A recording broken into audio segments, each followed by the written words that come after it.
ان کے دماغ میں بات آ گئی، لیکن بولنے کے لیے وہ ڈر رہے تھے. وہ اور دوسرے رشتہ داروں کی مدد سے اس بات کو واضح کیا کہ بچی کا انتقال ہو چکا ہے. اس کے بعد رات میں 11 بجے بچی کی میت گھر کو لا لی گئی. اب یہاں پر میں ایک سوال کیا جادو کے ذریعے کسی کی موت ممکن ہے؟ نہیں، جادو کے ذریعے موت ممکن نہیں ہے. موت ایک وقت اللہ تعالیٰ مقرر کر دیا. لا یستاخرون ساعۃ ولا یستقدمون، آگے اور پیچھے ہونے والی نہیں ہے. جو وقت اللہ تعالیٰ رکھ دیا. دیکھیے نبی صلی اللہ علیہ وسلم کی ایک حدیث ہے کہ میری امت کی اکثریت جو مرے گی وہ نظر بد کی وجہ سے مرے گی. تو نظر بد سے ان کی موت واقع نہیں ہوگی، ان کی موت جب واقع ہو رہی ہے اس وقت ان کو نظر بد لگی ہوئی ہوگی. یہ مسئلہ سمجھنا. نظر بد سے، جیسے حدیث ہے نظر سے اونٹ ہانڈی میں پہنچ جاتا ہے، انسان خبر میں پہنچ جاتا ہے. یعنی اتنی تیز، اتنی اثر انداز یہ چیز ہے، لیکن اس سے موت نہیں ہے. موت تو اپنے اٹل وقت پر ہی ہے. جب وہ مر رہا ہے اس وقت اس کو نظر لگی ہوئی رہے گی. نظر بد اور جادو میں فرق کیا ہے؟ نظر جادو کے لیے باقاعدہ عمل کیا جاتا جی. حسد اور حسد کی بنیاد پر وہ کیا جاتا. نظر میں بھی حسد موجود ہے. نظر میں بھی حسد موجود ہے. وہ حاسدانہ نظر سے دیکھے اور وہ یہ چاہے کہ میرے بھائی کو جو دولت ملی ہے وہ دولت اس کی ختم ہو جائے اور وہ چیز مجھ کو آ جائے. یہ حساب سے اگر کوئی بری نظر اس کے اوپر ڈالتا ہے تو اس کا اثر ہوتا ہے. اور العین حق، نظر حق ہے. نظر حق ہے. یہ حسد سے بچنے کے لیے ہمیں کیا کرنا چاہیے؟ یعنی اپنے آپ میں کیا تبدیلی لانی چاہیے یا پھر نظر بد سے محفوظ رہنے کے لیے محفوظ بھی رہوں اور میری نظر کسی اور کو نہ لگے. نبی صلی اللہ اس واسطے کیا ہے معلوم، کبھی بھی کوئی بھی چیز دیکھے ماشاء اللہ تبارک اللہ یہ الفاظ استعمال کرنا ہے. ماشاء اللہ، جو اللہ نے چاہا، تبارک اللہ، اللہ تمہارے اس کام میں برکت دے. یہ دعائیں کلمات، یہ دعائیں کلمات کرنا، لا حول ولا قوت، یہ ہے ماشاء اللہ، یہ الفاظ ادا کرنا چاہیے. اور اس کے علاوہ کیا ہے معلوم، اگر نظر لگ گئی، محسوس ہو رہا ہے، تو ایسی صورت میں نبی صلی اللہ علیہ وسلم نے نظر بد سے بچنے کے لیے بہت ساری دعائیں سکھائی ہیں. ان دعاؤں کا خصوصی طور پر اہتمام کرنا. چھوٹی چھوٹی کچھ دعائیں ہمارے ناظرین کے لیے. بسم اللہ الذی لا یضر مع اسمہ شیء فی الارض ولا فی السماء وهو السمیع العلیم. بسم اللہ ارقیک من کل شیء یؤذیک ومن شر کل نفس او عین حاسد اللہ یشفیک. بسم اللہ ارقیک. اعوذ بکلمات اللہ التامہ من کل شیطان وہامہ ومن کل عین لامہ. ایسے بہت ساری دعائیں ہیں. یہ دعائیں پڑھ کر جو ہے سو اپنے پر دم کر لینا چاہیے اور یہ دعاؤں کا ورد کرتے رہنا چاہیے. انشاءاللہ اگر اللہ چاہے تو نظر بد سے محفوظ رہ سکتے ہیں. یہ بچوں پہ ہوتے ہیں وہ تو نہیں پڑھ سکتے، تو کیا ہم سو پڑھ کر پھونک دیں؟ ہم پڑھ کے بچوں کو نظر لگی تو بچوں پر دم کرنا یہ ہماری ذمہ داری ہے. پڑھ کے بچوں پر دم کر دے. اس کے علاوہ چادر گھاٹ لے جانا، وہ بچوں کو الٹا لٹکانا، یہ اتارنا، نظر لگ گئی کوئی جھاڑو سے اتار رہے، کوئی چپل سے اتار رہے، یہ اسلام کا طریقہ نہیں ہے. علم کی کمی، دین کی کمی کی وجہ سے لوگ ایسی جہالت کے اندر مبتلا ہو گئے ہیں اور نظر بد کے واسطے لوگ غیر مسلموں کے پاس لے جا کر اس کا علاج کروا رہے ہیں. یہ بھی ختم. آخری بات میں آپ کو بتا دوں گا کہ بہت سارے لوگ یہ کہتے ہیں پیٹ میں دوا ڈال دیے. جی پیٹ میں دوا ڈال دیے. یہ واقعہ اس واسطے یاد آیا مجھے، آج صبح میں ہی لوگ ایڈریس تلاش کرتے ہوئے آئے تھے کہ کہاں ہے پیٹ کی دوا نکالنے والے. کاربان میں ایک جگہ دوا نکالتے. دراصل یہ کیا ہے، دوا وغیرہ کوئی چیز نہیں نکالی جاتی. آپ دیکھیے، ڈالی جاتی ہے، ڈالی جا سکتی، اچھا نکالی نہیں جا سکتی. ایک چیز کیسا ہے، دوا نکالنا کیا ہے، جادو کر کے کسی چیز پر جادو کر کے اس کو کھلایا اور پلایا جا سکتا جادو کے ذریعے سے. اور وہ جو ہے سو شیطان اندر داخل کرنا ان کا مقصد رہتا، وہ شیطان جا کے اذیت پہنچاتا. لیکن دوا کچھ بھی نہیں. کہتے گوشت میں ڈالے گوشت ویسی تھا، دہی میں ڈالے دہی ویسی تھا. طبی لحاظ سے آپ یہ بات جان لیں اور سب ہم بھی اچھے طریقے سے جان سکتے، کوئی بھی چیز پیٹ میں جانے کے بعد ایک وقت مقررہ تک یا تو موشن کے ذریعے سے نکل جائے یا ہضم نہیں ہوئی تو قے کے ذریعے سے نکل جائے گی. تو یہ چیزیں ہیں. اس کے بعد اگر کوئی چیز پیٹ میں رہ رہی ہو تو زہر بن جاتی. زیادہ عرصہ نہیں رہ سکتی. کوئی چیز اگر ڈال لیے پیٹ میں امیڈیٹ اس کو نکالنا پڑتا. اگر نہیں نکل رہی ہو، قے سے نہیں نکل رہی، موشن سے نہیں نکل رہی، تو پھر اس کو جو ہے سو آپریشن کر کے نکالنا ہی پڑے گا. نکالنا تو پڑے گا. 3 مہینے 2 مہینے تک وہ چیز ویسی ہے، وہ چیز ویسی ہے. وہاں پر کیا ہے، یہ لوگ یہ شعبدہ باز ہیں اور یہ لوگ بھی لوگوں کے ذہنوں سے کھیلنے والے ہیں اور اس میں پانی کے اندر کلر وغیرہ سب ملا دیتے، ملا کے پینے کے واسطے دے دیتے. اس کے بعد قے کرواتے. اگر اس کے اندر کالا کلر ملا گیا، کالی قے ہوتی. لال کلر میں لال خے ہوتی، ہرا کلر میں ہری خے ہوتی.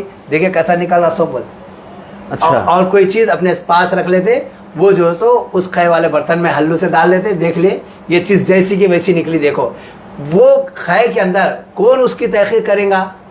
پہلے کراہیت محسوس ہوتی، کوئی دیکھنے کے لیے تیار نہیں ہوتے. انہیں پتا تھا ہلا کے کاڑی سے دیکھیں یہ چیز باہر آ گئی. دیکھو یہ بالکل ایسے جیسے داڑھ میں سے کیڑا نکالنے کی بات. ہاں داڑھ میں سے کیڑے. اور اس کے بعد کیا ہے معلوم ایک چیز، اگر واقعی جادو کر کے شیطان کو داخل کیا گیا ہے، آپ خالی قرآن پڑھیے.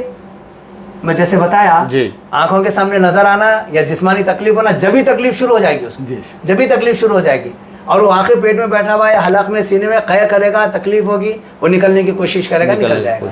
شیخ اس میں ایک چیز ہے، ہمارے پاس ماڈرن لوگ جو ہے جو دعائیں وغیرہ پہ یقین نہیں رکھتے، ان لوگوں کا یہ ہوتا ہے کہ اب جب ہم دعا پڑھ کے پھونکتے ہیں تو تھوک کے ذرات بھی جاتے ہیں. جی ہاں. تو اس کا شرعی طور پہ کیا نقطہ نظر ہے، اور ان کا جو اعتراض کرنا ہے اس سے کیا کہ اللہ تعالیٰ نے تھوک میں کیا برکت دی ہے، پڑھنے سے آپ کے زبان میں اور اس پہ تھوک میں کیا تاثیر میں دیکھیے ایک چیز ہے، نبی صلی اللہ علیہ وسلم کا یہ عمل ہے. جی. نبی صلی اللہ علیہ وسلم یہ عمل ہے. سب سے پہلے یہ جان لینا کہ نبی صلی اللہ علیہ وسلم جب پڑھ کے پھونکتے ایسی تھوک کے چھینٹے گرتے تھے. تو اسی اعتبار سے اللہ تبارک و تعالیٰ نے نبی صلی اللہ علیہ وسلم کے تھوک کے اندر وہ برکت رکھی تھی. جی. آپ کے لعاب میں شفا رکھا تھا اللہ تعالیٰ. تو نبی صلی اللہ علیہ وسلم کی سنت کو اپناتے ہوئے ہم بھی دم کرتے وقت کہ ایک دعا میں بھی ہے جس میں ذکر ہے کہ ہم تھوک کے ذریعے اللہ سے تو اس میں کیا ہے معلوم کیا. اور دوسری بات، مومن کا تھوک جھوٹا نہیں ہوتا. سور المؤمنی طہور، مومن کا جھوٹا پاک ہے. مومن کا جھوٹا پاک ہے. یہ الگ بات ہے کہ ماحول نہ ہونے کی وجہ سے وہ بیٹھک ایسی نہیں ہوتی یا ماحول ایسا نہیں ملتا جس سے ہم بالکل اس طریقے کے قربت اختیار کریں، ایک برتن میں کھائیں ایک برتن میں پئیں. یہ چیزیں ہمارے پاس نہیں ہے جس سے ہم کو ہمارے ماحول کے حساب سے ہم کو کراہیت محسوس ہوتی، ہم دور ہوتے. لیکن شرعی اعتبار سے دیکھیں وہ چیز بالکل وہ ہے. اب بعض سائنسدان تحقیق بھی کر لیے کہ پانی کے اندر سادے پانی میں دعا پڑھ کر جب دم کیا جاتا ہے تو اس کی تاثیر الگ ہو جاتی ہے. یہ تو سائنسدان بھی تحقیق کر کے بتائے، اللہ کا کلام ہے. جی. اس میں ایک چیز ہم بھول گئے تھے، اس کا اس میں تذکرہ کر دینا بہتر ہے کہ بعض اوقات ہم دیکھتے ہیں کہ گھروں سے چیزیں غائب ہوتی ہیں یا کچھ چیزیں گرنے لگتی ہیں. جی. تو اس کے بارے میں تھوڑی سی روشنی. شیاطین کیا ہے، نقصان پہنچانے کے لیے یہ حرکت کر سکتے ہیں. جی. سامان کو ایک جگہ سے دوسری جگہ منتقل کرنا یا گرا دینا یا نقصان پہنچانا یہ ہو سکتا. اسی لیے اللہ کے نبی صلی اللہ علیہ وسلم نے کہا آیت الکرسی پڑھو، پڑھ کر دم کر دو. البتہ حصار باندھنے نہیں صرف پڑھنا ہے، حصار باندھنا ہے. البتہ بہت سارے لوگوں کا کہنا یہ ہوتا ہے الماری کے اندر لاکر کے اندر ہم پیسے رکھ کے وہاں سے پیسے غائب ہو جا رہے ہیں. جی. میرا اپنا ذاتی تجربہ ہے، اب تک جتنے مقامات پر ایسا ہوا میں نے کہا کہ یہ انسان کی شرارت ہے، شیطان کی شرارت نہیں. نبی صلی اللہ علیہ وسلم بولتے ہیں جب انہیں برتن کا ڈھکن نہیں اٹھا سکتا، آپ کا لاکر کھول کے اندر سے نکالنا. ہاں اگر گھر میں کسی کے اوپر شیطان حاوی ہے، اس کے اوپر حاوی ہو کر اگر یہ کام کر سکتا، لیکن شیطان خود نہیں. میں ہوں، میری بیوی ہے، میرا بچہ ہے، بچے اندر داخل نہیں ہوتے، میری بیوی اکیلی رہتی، میں رہتا ہوں، پھر بھی پیسے چوری ہو رہے. جتنے جگہ ایسا ہوا میرا ایک کیمرہ سب کو بول کے لگاؤ، میں یہاں ایک کیمرہ لگا رہا ہوں. اس کے بعد یہ چوری ہوتی کیا دیکھو، اس کے بعد سے چوری ہونا بند ہو گئی. یہ میرا ذاتی تجربہ ہے. ایک نہیں دو نہیں، کئی مقامات پر میں کھلے طور پر بولا کہ انسان کی شرارت ہے. چوری کرنے والا بول بتا کے تو نہیں کرے گا. ایک چیز اور ہے کہ ہم کو گھر میں داخل ہونے کی بھی دعائیں سیکھا جاتی ہیں. گھر میں داخل ہونے کی برکتیں کیا ہوتی ہے؟ گھر میں داخل ہونے سے شیطان کہتا ہے کہ اب میرا گھر میں ٹھکانہ نہیں ہے. بندہ کھاتے وقت بسم اللہ کہتا ہے تو شیطان کہتا ہے کہ اب میرے اس گھر میں میرا کھانا نہیں ہے. تو یہ چھوٹی چھوٹی حدیثیں ہیں اللہ کے نبی صلی اللہ علیہ وسلم کی جن کو ہم معمولی سمجھ لیے، لیکن اس کی بہت زیادہ خیر و برکت ہے اور اس کے ذریعے سے شیطان ہم سے دور ہوتا ہے. گھر میں داخل ہو بسم اللہ کے ذریعے داخل ہو، دعا پڑھ کے داخل ہو. کھانا کھاتے وقت بسم اللہ پڑھو، بیت الخلاء جاتے وقت دعا پڑھو. شیطان اس سے دور ہوتا چلا جائے گا. ہم شیطان کو دعوت دے کر قریب کر رہے دور کرنے کی. ایک بات اور ایک ہے کہ گھر میں داخل ہوتے وقت سلام کہنے کی بھی السلام علیکم ورحمۃ اللہ. تو اس کی سے کیا ہے، یہ کیوں کہا جاتا ہے کہ کیا واقعی اس میں جو لوگ یعنی جین ہوتے ہیں جو نیک کہلائے جاتے ہیں، کیا وہ نقصان پہنچانے سے یہ دفعہ نہیں. ایک چیز کیا ہے معلوم کیا، ہم اپنے طور پر ان کے حق میں سلامتی کی دعا کر رہے ہیں، ہم ان کے حق میں. اب وہاں پر انسان نہیں رہے، جن بھی ہو سکتے، فرشتے بھی ہو سکتے. ہم کو حکم دیا گیا گھر میں داخل ہوتے وقت سلام کر کے داخل ہو، جی، گھر سے نکلتے وقت جو ہے دعا پڑھ کے نکلو. یہ ان چیزوں کا اگر ہم اہتمام کر لیں گے، شیطان کی شرارتوں سے، شیطان کی حرکتوں سے ہم بہت دور ہو جائیں گے. مولانا ایک آخری سوال، آج کل کے راکھی کی جو آپ نے بات کہی کہ جو راکھی معاوضہ لے کر کے رقیہ پڑھتے ہیں، جی، ان کے تعلق سے کیا خیال ہے، اور کس طرح کے راکھیوں سے علاج کو ترجیح دی جانی چاہیے؟ دیکھیے ایک بات ہے، سب سے پہلے میں اپنی بات بتا دوں، میں ابتدا سے میں شاہد ہوں اس کا. میں ابتدا سے اس بات کا عہد کیا ہوا ہوں کہ میں اس کی رقم نہیں لوں گا، یہ کام للہ فی اللہ کروں گا. الحمدللہ اللہ تعالیٰ نے آج تک مجھ کو اس پر برقرار رکھا. الحمدللہ. مسئلہ یہ ہے کہ اگر کوئی پیسے لے کر علاج کرتا ہے تو امام ابن تیمیہ رحمہ اللہ فرماتے ہیں کہ تم اس پر شک مت کرو، اس کے اخلاص پہ شک مت کرو. جی. پیسے لے کر پڑھ سکتا ہے، لیکن یہ کہنا کہ آدمی کی حالت دیکھے بغیر اتنے ہزار آپ کو دینا پڑے گا، اتنا آپ کا علاج ہوگا، 3 دن میں اتنے پیسے تو 3 دن میں آپ کا علاج کر دوں گا، تو آپ یہاں پر اپنی قدرت سے آگے بڑھ کر بات کر رہے ہیں. سمجھے نا؟ علاج ہونا نہیں ہونا یہ اللہ کے ہاتھ میں، شفا دینا نہیں دینا اللہ کے ہاتھ میں. آپ اس وقت کیسے دعویٰ کر رہے ہیں؟ پیسے حاصل کرنے کے لیے بہت سارے راکھی جھوٹ کا استعمال کر رہے ہیں، اور جو مرض ان کے اندر اتنا شدت کا نہیں ہوتا جتنا شدت کا مرض یہ لوگ بتاتے ہیں کہ بہت خطرناک ہے، فلاں علم کرا دیا گیا، فلاں علم کرا دیا گیا، آپ کی جان کو خطرہ ہے، تاکہ پیسے حاصل کیا جائے. خاندان کے ایک ممبر کو رہتا پھر دوسرے ممبر کو آتا. یہ سب باتیں دیکھیے، جیسے بیماری کسی انسان کو ہے، ضروری نہیں کہ اس کی اولاد کو بھی ہو. انسان بیمار پڑتا، اللہ تعالیٰ کی طرف سے بیماری ہے. اب وہ کسی کو کینسر ہے تو بیٹے کو بھی کینسر ہونا، کسی کی کڈنی خراب ہو تو بیٹے کی بھی کڈنی خراب ہونا، یہ ضروری نہیں ہے. باپ اندھا ہوگا تو بیٹا بھی اندھا ہونا ضروری نہیں ہے. سب امراض میں اللہ تعالیٰ کسی کو دیتا کسی کو نہیں دیتا، یہ اللہ تعالیٰ کی طرف سے. لیکن ایسا بولنا کہ اگر اس کا علاج نہ کرا تو یہ تمہاری نسل کے اندر آ جاتا، تمہارے خون میں آ جاتا، یہ سب غلط بات ہے. یہ لوگوں سے پیسے اینٹنے کا ایک طریقہ ہے. لیجیے آپ پیسہ لینے سے شریعت منع نہیں کر رہی. ایک ہم کو ایک واقعہ بھی ملتا ہے احادیث میں کہ ایک صحابی ہے سو قافلے کے ساتھ گئے تھے 30 بکریاں لیے تھے، تو لیکن وہاں پر وہ صحابی کیا کرے، صحابہ میں جب اختلاف ہوا تو اللہ کے نبی صلی اللہ علیہ وسلم سے رجوع کرے.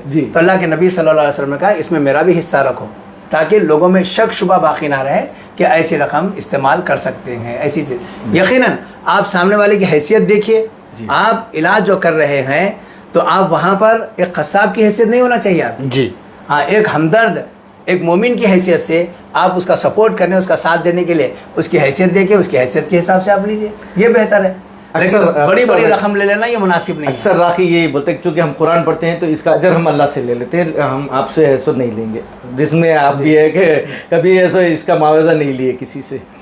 تو یہ چیزیں ہیں کہ بہت سے اگر آپ علاج کرتے ہیں تو اللہ سے اس کی اجر کی امید رکھتے ہیں تو ان کو اللہ تعالیٰ نوازتا بھی ہے. دیکھیے اللہ تعالیٰ کہاں سے دے گا انسان نہیں جانتا. میں یہ بولتا ہوں کہ اس کو ذریعہ معاش نہیں بنانا. بے شک یہ خدمت خلق کا ایک بہترین ذریعہ ہے. اس کے ذریعے سے لوگوں کو ایمان کی طرف لانے یا عقیدے کی طرف لانے میں یہ چیز بہت معاون اور مددگار ثابت ہوتی ہے. اس کو اگر ہم ذریعہ معاش بنا لیں گے، لوگ وقتیہ طور پر علاج کرا لیں گے لیکن زندگی میں کبھی ہم سے محبت یا الفت یا پھر دوبارہ ملنے کے لیے آپ کے دعا یا کلمات بھی نہیں کریں گے. جب بھی ذکر کریں گے جی ناراضگی کے ساتھ ہی ذکر کریں گے تو یہ چیزوں سے بھی ہم بچ سکتے ہیں. ناظرین، یہ تھے مولانا شفیق عالم خان جامعی صاحب قبلہ، جن سے ہم جادو ٹونا آصف سحر کے اثرات اور ان کے سدباب کے علاوہ کس طرح سے حفاظت کی جا سکتی ہے، کس طرح سے علاج کیا جا سکتا ہے، اس کے متعلق معلومات حاصل کر رہے تھے. شکریہ.